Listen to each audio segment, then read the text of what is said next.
আগের বার 85,000 দিয়েছিলাম, এবারে 90 করি। 90, 95, 1,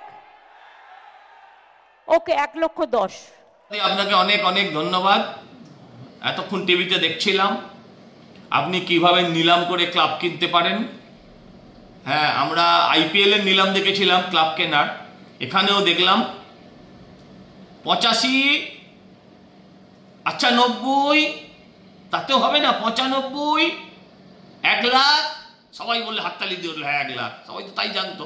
বললো না 1,10,000, ডান, হাতুড়ি মেরে দিল।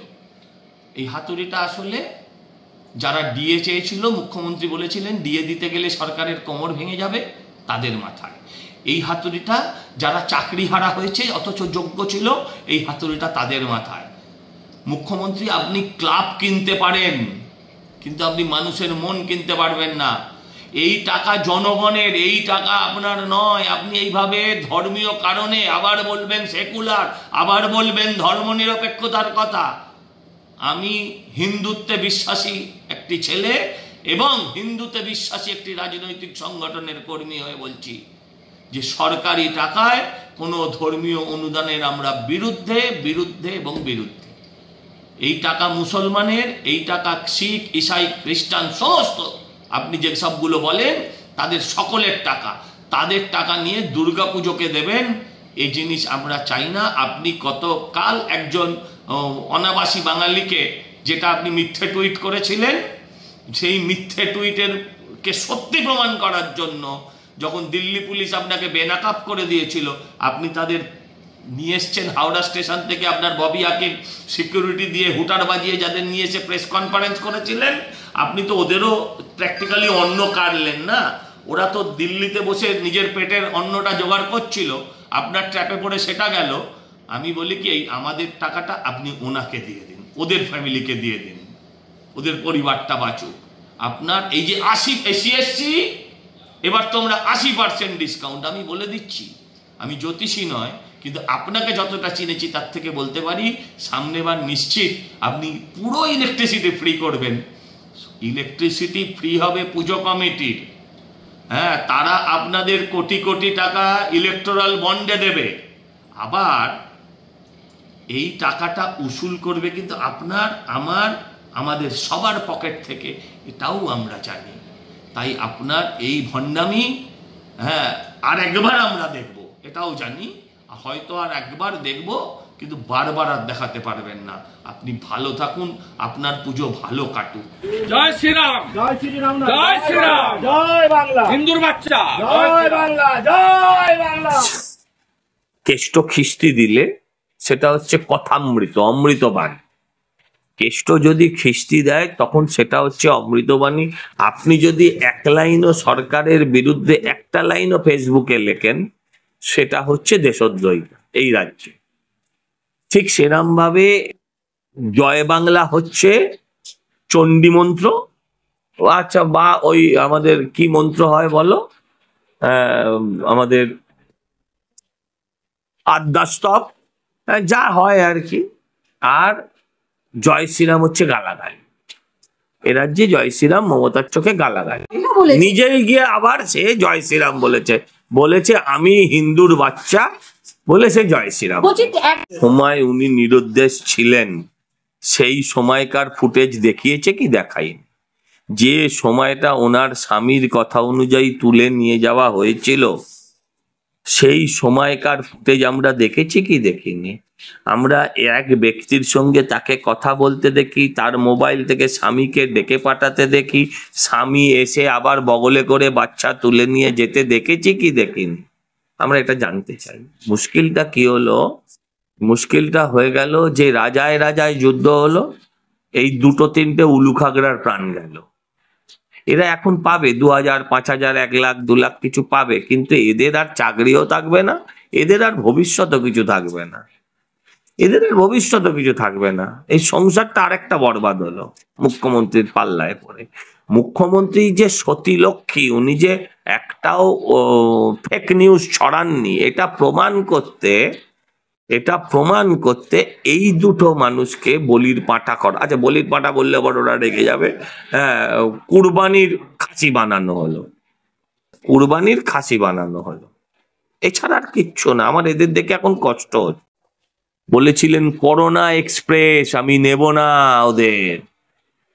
এই পরিযায়ী শ্রমিকদের ঘরে ফিরতে দেননি যে আজকে তিনি ঘরে ডাকছেন। এই পরিযায়ী শ্রমিকদের সেদিন যিনি ঘরে ফিরতে দেননি আজকে তিনি ঘরে আসতে বলছে। মুখ খোলেনি, মুখোশ খুলেছে। মুখ খোলা আলাদা আর মুখোশ খোলা আলাদা। পুরো তৃণমূলের কাপড় খুলে দিয়েছে। আমার যেটা বলার বক্তব্য হচ্ছে, এই ঘটনার বিরুদ্ধে দিল্লি পুলিশের বিরুদ্ধে অভিযোগ কলকাতায় কেন করছেন? ববি হাকিম তাকে উলু দিয়ে, সানাই বাজিয়ে, শাঁখ বাজিয়ে, আচ্ছা ওরা শাঁখ বাজায় না, যাই করে, ওরা ববি হাকিম তাকে নিয়ে এলো হাওড়া স্টেশন থেকে। ববি হাকিম একটা বিশেষ বিমানে করে একটু চলে যেতে পারতো না দিল্লিতে? দিল্লিতে গিয়ে কমপ্লেনটা লজ করে আসতো না? দিল্লিতে গিয়ে কমপ্লেনটা লজ করে আসতো। মুখ্যমন্ত্রী এর আগে তো বলেছিলেন যে আমি ইউএনওতে যাব না, কোথায় যাব, তো সেখানে গিয়ে কমপ্লেন করে আসতে পারতেন। কলকাতা পুলিশে কমপ্লেন করবে দিল্লি পুলিশের বিরুদ্ধে, কি লাভ হবে? কিন্তু মুখ্যমন্ত্রী তো আমি বলি যুক্তরাষ্ট্রীয় যে কাঠামো, যুক্তরাষ্ট্রীয় যে পরিকাঠামো, ফেডারেল যে স্ট্রাকচার, আজকের মুখ্যমন্ত্রী তার জন্য বিপজ্জনক হয়ে যাচ্ছে। এই মামলায় যদি দিল্লি পুলিশ কলকাতায় আসে তাকে হ্যারাস করা হবে, আবার কলকাতা পুলিশ যদি তারপরে দিল্লি যায় সেও একই হ্যারাসমেন্টের অভিযোগ তুলবে। এই হচ্ছে বর্তমান পরিস্থিতি, এই জায়গায় নিয়ে যাচ্ছে। কিন্তু মুখ্যমন্ত্রী তো বারংবার বলছে 22 লক্ষ যারা পরিযায়ী শ্রমিক হচ্ছে তারা আসুক, তাদেরকে জব কার্ড, স্বাস্থ্যসাথী সমস্ত কিছু বানিয়ে দেবে, বাড়ি ঘর না থাকলে ক্যাম্প বানিয়ে রাখবে। বাড়ি ঘর ছেড়ে এই যে মেয়েটি থাকতো, এই বাড়িতে একটা এত বড় কুলার লাগানো ছিল, ভিডিওটা দেখবেন, কুলারের পাশে একটা সুন্দর ফ্রিজ ছিল। এবার ও এসে ক্যাম্পে থাকবে, এবার ও এসে ক্যাম্পে থাকবে। ক্যাম্প বানিয়ে দেবো কেন বলতে পারলি না? যে ভাইপোর বাড়িটা থেকে ছেড়ে দেবো, অত বড় বাড়িতে দুটো ফ্যামিলি থাকে, দুটো পরিবার, দুজন তিনজন থাকে, বলতে পারতিস তো ভাইপোর বাড়িটা দিয়ে দেবো। 35টা প্লট আছে, বলতে পারতিস আমি কালীঘাটে বসিয়ে দেবো, 35টা প্লট দিয়ে দেবো, ক্যাম্পে থাকবে। হ্যাঁ, এই যে একটা পরিযায়ী শ্রমিককে মুখ্যমন্ত্রী আনতে পারবে? কালকে এখানে বলার পর ভারত জুড়ে একটা নতুন ট্রেন্ড শুরু হয়েছে। যেমন কদিন আগে আসছিল না, ওই জলের মধ্যে হলুদ গুলে, মোবাইলের আলো জেলে যেমন আসছিল, সেরকম একটা নতুন ট্রেন্ড শুরু হয়েছে। নতুন ট্রেন্ডটা হচ্ছে সব যত পরিযায়ী শ্রমিক আছে যে যেখানে আছে সবাই ভিডিওতে লাইভ করছে যে আমরা ভালো আছি, আমরা ভালো আছি। রাজস্থান থেকেও একজন, সব রাজস্থান, আফগানিস্তান, সব স্থান থেকে বাঙালি বাংলার বাইরে সর্বত্রই ভালো আছে। তাহলে মুখ্যমন্ত্রী কি বাংলাটাকে ব্যবহার করছে, হাতিয়ার করছে? শুনুন, আমি বলছি ওনার এখন পরিযায়ী শ্রমিকের জন্য এত দরদ। তো কত বছর আগে করোনা হয়েছিল? 2-2.5 বছর, 3 বছর আগে করোনা হয়েছিল। সব সরকার তার শ্রমিকদের ফিরিয়ে নিয়েছিল। মমতা ব্যানার্জি কি করেছিলেন? বলেছিলেন করোনা এক্সপ্রেস, আমি নেব না ওদের। এই পরিযায়ী শ্রমিকদের ঘরে ফিরতে দেননি যে আজকে তিনি ঘরে ডাকছেন। এই পরিযায়ী শ্রমিকদের সেদিন যিনি ঘরে ফিরতে দেননি আজকে তিনি ঘরে আসতে বলছেন। তিনি হিন্দুর বাচ্চা বলেছেন। অন্যদিকে দেখা যাচ্ছে মুখ্যমন্ত্রী বেশ কয়েক বছর আগে তিনি বলছে যে যারই খাচ্ছ তারই পচো, মেরে পিটিয়ে চামড়া গুটিয়ে দেবো। বলছে বিনীত এদের নামগুলো নিয়ে রাখ। কে কার খায়?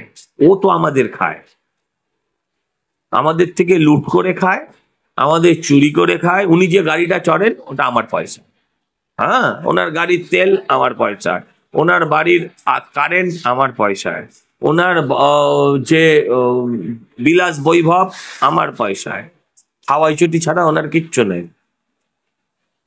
সবই আমাদের পয়সায়। আমার মানে আমাদের, তোমারও পয়সা। উনি যে নবান্নের 14 তলায় যে লিফটটা করে ওঠেন ওটা আমাদের পয়সায়।